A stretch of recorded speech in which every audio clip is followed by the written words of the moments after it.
প্রিয় ভাইরা, আমাদের অতীত অনেক কঠিন, আমাদের আগামী কিন্তু আরো কঠিন হতে পারে।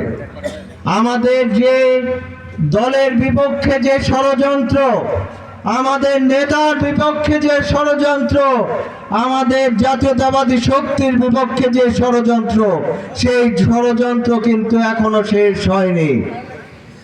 এর একটি উদাহরণ হিসেবে আপনাদেরকে বলতে চাই, বিগত 17টি বছর এই দেশের প্রত্যেকটি মানুষের গণ অধিকারের জন্য, মানুষের অধিকারের জন্য, মানুষের স্বার্থের জন্য বাংলাদেশ জাতীয়তাবাদী দল বিএনপি কিন্তু মানুষের স্বার্থে আন্দোলন করেছে। এই দেশে আলেম সমাজের জন্য বিএনপি রাজনীতি করেছে, কথা বলেছে, প্রতিবাদ করেছে। এই দেশে যখনই মানুষ নির্যাতিত হয়েছে, মানুষ বিএনপির নেতৃবৃন্দরা কথা বলেছে, আওয়াজ তুলেছে। কিন্তু এখন যদি সোশ্যাল মিডিয়া দেখেন, পত্র পত্রিকা দেখেন, এখন কিন্তু আমাদের বিএনপিকে আলেম সমাজের সাথে একটি সাংঘর্ষিক একটি ষড়যন্ত্র, একটি পরিবেশ তৈরি করার চেষ্টা করা হচ্ছে। আমাদেরকে নানানভাবে নানান কিছুতে ষড়যন্ত্র করে দোষারোপ করা হচ্ছে। আমাদের পার্শ্ববর্তী দেশ বা এই দেশের স্বাধীনতা যারা খর্ব করতে চায়, তারা কিন্তু এখনো তাদের নানান প্রেতাত্মাদেরকে মাঠ পর্যায়ে কাজ করাবার চেষ্টা করছে। আমি আপনাদের সকলকে বলতে চাই, ধৈর্যের সাথে, সাহসিকতার সাথে, সততার সাথে, যদি আন্তরিকতার সাথে আমরা আমাদের রাজনীতিটা না করে, যদি স্বার্থের ঊর্ধ্বে উঠে, যদি দলের জন্য, দেশের জন্য আমরা এখন রাজনীতিটা না করি, তাহলে কিন্তু আমাদের ভবিষ্যৎটা অনেক কঠিন হয়ে যাবে। আপনারা সকলে জানেন, আমি দীর্ঘদিন আমেরিকাতে অবস্থান করছিলাম। আমি দীর্ঘদিন দেশের বাইরে ছিলাম। বিশ্বের সবচেয়ে ধনী, অনেক ক্ষমতার অধিকারী, প্রযুক্তির দিকে যেই দেশ এগিয়ে আছে, সেই দেশটির নাম হচ্ছে ইউনাইটেড স্টেটস অফ আমেরিকা। সেই দেশে আমি ব্যবসা করি। বর্তমানে আমার সন্তানেরা ওখানে পড়াশোনা করে। আমি যদি চেতাম, স্বার্থপর হয়ে, নিজের ভালো মনে করে, নিজের আরাম বেছে নিয়ে আমি কিন্তু সেই দেশেই রয়ে যেতে পারতাম, আপনাদের মাঝে আসতাম না। আমি এই দেশের মানুষের অধিকারের জন্য কাজ করার চেষ্টা করতাম না। কিন্তু আমার বাবা আমাকে যে নির্দেশ দিয়ে গেছে, আমার বাবা যে মানুষকে ভালোবেসে গেছেন, আমার বাবা যে মানুষের সাথে নিজের চলার জীবনে হাত ধরে গেছেন, যাদের সাথে হাত মিলিয়ে গেছেন, সেই মানুষদেরকে বিপদে রেখে আমি নিজে আরামে থাকতে চাই নাই। আমার বাবাকে আমি জীবনে যত সফলই হই না কেন, যত কিছুই অর্জন করি না কেন, যতই ধনী হই না কেন, আমি কি আর আমার বাবাকে ফিরে পাবো? কিন্তু আমি আমার বাবার এই যে প্রিয় মানুষদের, যাদেরকে নিয়ে উনি দীর্ঘদিন ওনার জীবন কাটিয়েছেন, দীর্ঘদিন ওনার সময় কাটিয়েছেন, ওনার জীবন কাটিয়েছেন, আমি যখন আপনাদের মাঝে আসি, আমি যখন এই মুরব্বীদের সাথে কথা বলি, আমি যখন আমার প্রিয় ভাইদের, আমার মুরব্বীদের সাথে আমার হাতটা মিলাই, আমি যখন ওনাদেরকে ভালোবাসার সাথে বুকে জড়িয়ে ধরি, তখন কিন্তু অনেক সময় আমার মনে হয় হয়তোবা এই হাতটিতে, এই বুকটিতে আমার বাবাও জড়িয়ে ধরেছিলেন। আমি আপনাদের মাঝে, আপনাদের আন্তরিকতার মাঝে আমি এখনো আমার বাবাকে খুঁজে বেড়াই।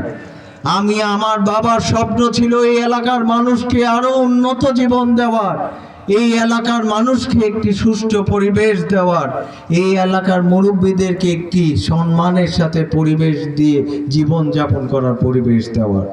আমি আমার সেই বাবার সেই স্বপ্নকেই তাড়া করছি। আমার বাবার যেই দলে আদর্শিত ছিলেন, আমার বাবা যেই আদর্শকে ধারণ করে রাজনীতি করেছেন, সেই আদর্শকে আমি আমার বুকে নিয়েই কিন্তু আপনাদের মাঝে আজকে এসেছি। আমি আপনাদের সকলের কাছে দোয়া চাই, সহযোগিতা চাই, আন্তরিকতা চাই। আমি কারো উপর প্রতিহিংসাতে বিশ্বাস করি না, কারো মাথায় আঘাত করে কাজ করতে বিশ্বাস করি না, কাউকে জেলে পাঠিয়ে আমি রাজনীতি করতে বিশ্বাস করি না। বর্তমানে নান্দাইল উপজেলার পর্যায়ে যে সকল ব্যক্তিরা নেতৃত্ব দিচ্ছেন, যারা আগামীতে নেতৃত্ব দেওয়ার জন্য নিজেদের প্রার্থিতা ঘোষণা করেছেন, আমি কিন্তু বয়সের দিক দিয়ে হয়তো বা সবচেয়ে কনিষ্ঠ। আমার বাবা ছিলেন সবচেয়ে প্রবীণ, আমি হচ্ছি সবচেয়ে নবীন। তো আমার অভিজ্ঞতা কিন্তু আমার মাঝে সীমাবদ্ধ না। আমি কিন্তু দীর্ঘদিন আমার বাবার পাশে থেকে আমার বাবার শিক্ষায় শিক্ষিত হয়েছি। আমি কিন্তু আমার বাবার শিক্ষা নিজের মাঝে ধারণ করে কাজ করা শিখেছি। আমার বাবা কখনো বিশ্বাস করতেন না এইখানে প্রতিপক্ষের উপর মামলা দিয়ে হামলা দিয়ে রাজনীতি করা। এইখানে অনেক রাজনৈতিক দল আছে, কেউ বলতে পারবে না আমার বাবা কখনো অত্যাচার করে জুলুম করে কাউকে মামলা দিয়েছে, নির্যাতন করেছে। আমার বাবা কখনো কাউকে অত্যাচার করতে বিশ্বাস করতেন না, আমিও সেটা বিশ্বাস করি না।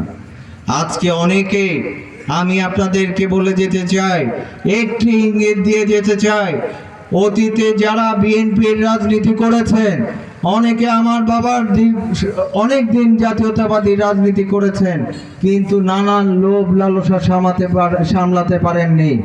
অনেকে মানুষের টিন চুরি করেছেন, অনেকে গম চুরি করেছেন, অনেকে শীতার্থ মানুষের কম্বল চুরি করেছেন। ওনারা যখন অপরাধ করেছেন, আমার বাবা কিন্তু নিজের দলের মানুষের অপরাধকে পর্যন্ত উনি সহ্য করেননি। আমার বাবা কিন্তু অপরাধী যেই দলেরই হোক, সেই অপরাধের উনি ন্যায্য বিচার করেছেন।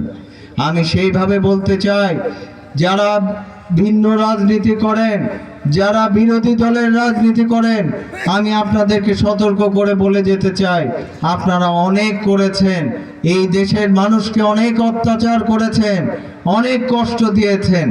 আর আমাদের ধৈর্যের পরীক্ষা নেবেন না, আর আমাদেরকে ধৈর্যের পরীক্ষা নিয়ে দেখবেন না।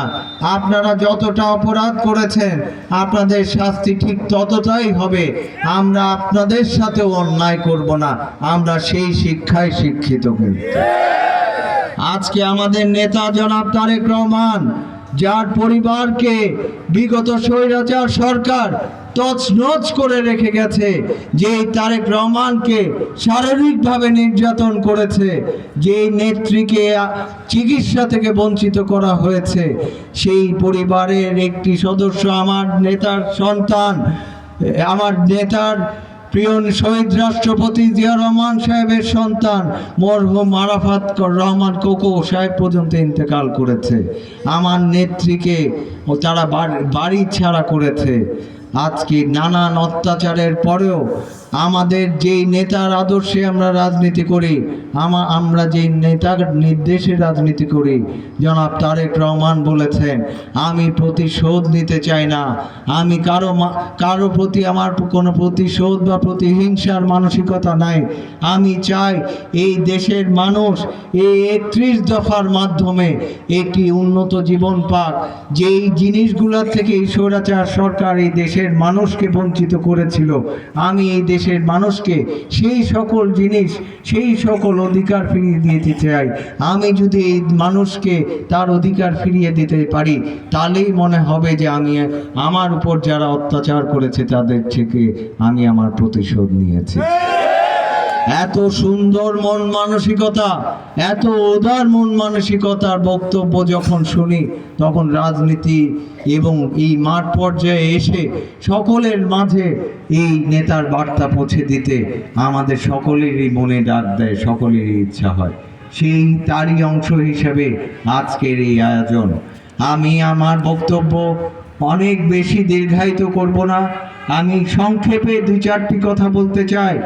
এই 31 দফার মাধ্যমে আপনাদের সকল অধিকার প্রতিষ্ঠিত হবে এই 31 দফার মাধ্যমে। আপনাদের ভোটের অধিকার নির্ধারিত হবে এবং এই 31 দফার মাধ্যমে এই দেশে যেন কখনো আগামীতে কখনো কোনো স্বৈরাচার হতে না পারে, কেউ যেন মানুষের সাথে স্বৈরাচারী আচরণ করতে না পারে, আপনাদের সন্তানরা যেন ন্যায্য অধিকার পায়, সকল ধর্ম বর্ণের মানুষ যেন তার অধিকার পায়, সেই সব কিছুর প্রতিফলন হচ্ছে এই 31 দফার মাধ্যমে। আমি এখানে আমাদের সংগঠনের উদ্যোগে এই 31 দফার সকল বিস্তারিত আমরা একটি লিফলেট আকারে আপনাদের সকলের কাছে পৌঁছে দেওয়ার জন্য সাথে করে নিয়ে এসেছি।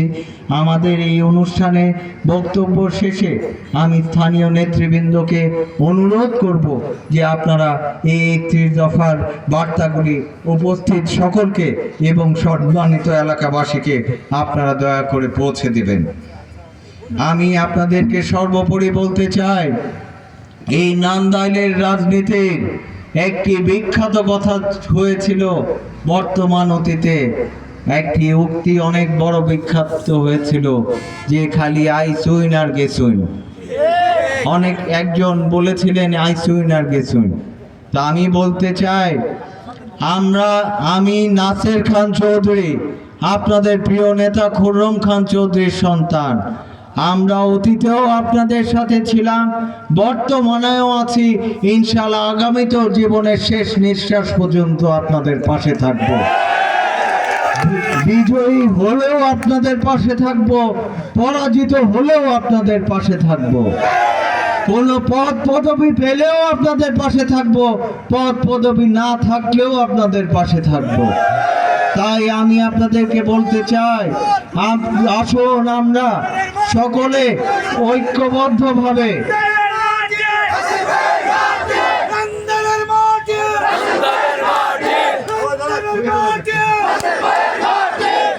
তাই আমি আপনাদেরকে আহ্বান করতে চাই, এখানে মুরব্বীদের কাছে আমি দোয়া চাই, সমর্থন চাই, পরামর্শ চাই, যেন আমি আপনাদের সকলকে সাথে নিয়ে, আমার ভাইদেরকে সাথে নিয়ে আমাদের এই দলকে আরো সুসংগঠিত করতে পারি, এই দলকে আরো যেন সুশৃঙ্খলভাবে আগামীতে পরিচালনা করতে পারি, সেই আহ্বান রাখতে চাই। এবং আগামী সম্মান দেওয়া এবং নেওয়ার মালিক আল্লাহ।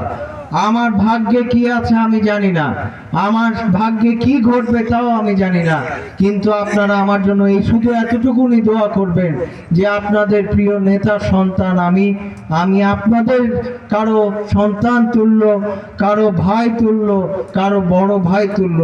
আপনারা আমার জন্য শুধু এতটুকুনি দোয়া করবেন যে সত্যের পথে, হক হালালের পক্ষে থেকে যতটা ন্যায্যভাবে আল্লাহ আমার জন্য নির্ধারিত রেখেছেন ততটাই যেন পাই, অন্যায়ভাবে কোনো কিছু হাসিল করার, মিথ্যার আশ্রয় নিয়ে প্রতারণা করে, মানুষের সাথে প্রতারণা করে কোনো কিছু আমি অর্জন করতে চাই না। আমি আমার বক্তব্যে আর বেশি দীর্ঘায়িত করব না। আপনারা সকলে এই সভাকে দীর্ঘক্ষণ সময় দিয়ে সফল করেছেন, আমাদের কথা শুনেছেন। ইনশাল্লাহ আগামীতে আরো সুন্দর পরিবেশে আপনাদের ইউনিয়নে আমি আবারও আসব, আপনাদের এলাকাবাসীর সাথে আরো সুন্দর পরিবেশে কথা বলার সুযোগ পাবো, এই আশা ব্যক্ত করে আপনাদেরকে এই দলের পক্ষে, এই মানুষের পক্ষে, নান্দাইলের মানুষের পক্ষে কাজ করার আহ্বান জানিয়ে আজকের মতো এখানেই বিদায় নিচ্ছি। বাংলাদেশ জাতীয়তাবাদী দল জিন্দাবাদ। শহীদ রাষ্ট্রপতি জিয়া রহমান অমর হোক। দেশ নেত্রী বেগম খালেদা জিয়া জিন্দাবাদ। তারুণ্যের অহংকার জনাব তারেক রহমান জিন্দাবাদ। নান্দাইলবাসী জিন্দাবাদ। আসসালামু আলাইকুম।